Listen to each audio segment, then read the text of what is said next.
తెలుగు రాష్ట్రాల మధ్య హైదరాబాద్, శ్రీశైలం, నంద్యాల ప్రాంతాలకు ప్రయాణించే వారికి ఒక గుడ్ న్యూస్ ఇది. ఈ మార్గంలో కొత్తగా ఎలివేటెడ్ కారిడార్ అందుబాటులోకి రాబోతోంది. ఈ కారిడార్ పూర్తయితే తెలంగాణ, ఏపీ మధ్య ప్రయాణం ఓ 45 నిమిషాల పైనే తగ్గిపోతుంది. ఆ ప్రాజెక్ట్ డీటెయిల్స్ చూద్దాం. తెలుగు రాష్ట్రాల మధ్య హైదరాబాద్, విజయవాడ హైవే తర్వాత ఎక్కువగా హైదరాబాద్ శ్రీశైలం హైవే పైనే రాకపోకలు సాగిస్తూ ఉంటారు. రాయలసీమ ప్రాంతానికి వెళ్లే వారితో పాటుగా ఈవెన్ శ్రీశైలం పుణ్యక్షేత్రానికి వెళ్లేవారు కూడా ఈ హైవే పైనే వెళుతూ ఉంటారు.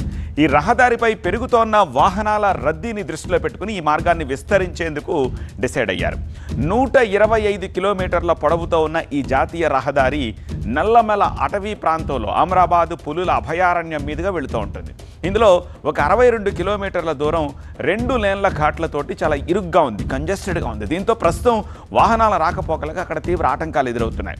ఈ ప్రాంతంలో టర్నింగుల కారణంగా వన్యప్రాణులు కూడా యాక్సిడెంట్ల బారిన పడి చనిపోతూ ఉన్నాయి. సో ఈ సమస్యలకు చెక్ పెట్టేందుకు ఎలివేటెడ్ కారిడార్ నిర్మిస్తున్నారు. ఈ కారిడార్కు కేంద్ర ప్రభుత్వం గ్రీన్ సిగ్నల్ ఇచ్చింది. Hyderabad to Srisailam via Nallamala forest.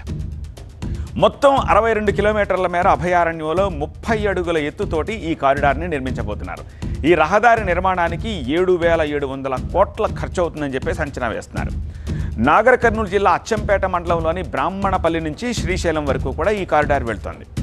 Srisailam elevated కారిడార్తో పాటు శ్రీశైలం ప్రాజెక్టు సమీపంలో ఒక ప్రత్యేక ఆకర్షణగా ఒక ఐకానిక్ వంతెనను కూడా ఇందులో భాగంగా నిర్మించాలని తలపెట్టారు. ఈ ప్రాజెక్టు నిర్మాణానికి 370 ఎకరాల భూమి కూడా అవసరం అవుతుంది.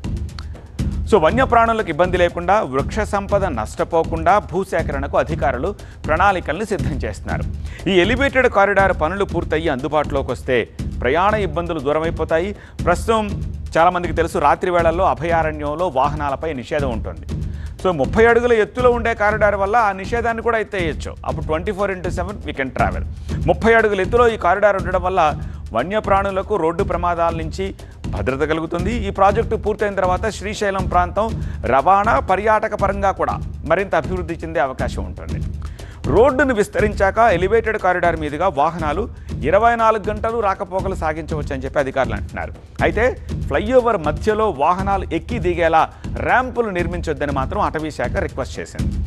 సో లైటింగ్ అధికంగా ఉంటే వన్యప్రాణులకు ఇబ్బంది కలుగుతుందని, ఎలివేటెడ్ కారిడార్పై రాత్రి వేళ తక్కువ లైటింగ్ పెట్టాలని, అది కూడా ఫ్లోరసెంట్ కాకుండా డిమ్ లైట్స్ పెట్టాలని నేషనల్ వైల్డ్ లైఫ్ బోర్డు మార్గదర్శకాల ప్రకారం ముందుకు వెళ్లాలని ఆదేశించింది. మొత్తంగా హైదరాబాద్ నుంచి శ్రీశైలం వెళ్లే వాళ్లతో పాటు ఏపీకి వెళ్లే వాళ్లకు కూడా ఈ కారిడార్ వల్ల సమయం కలిసి వస్తుంది.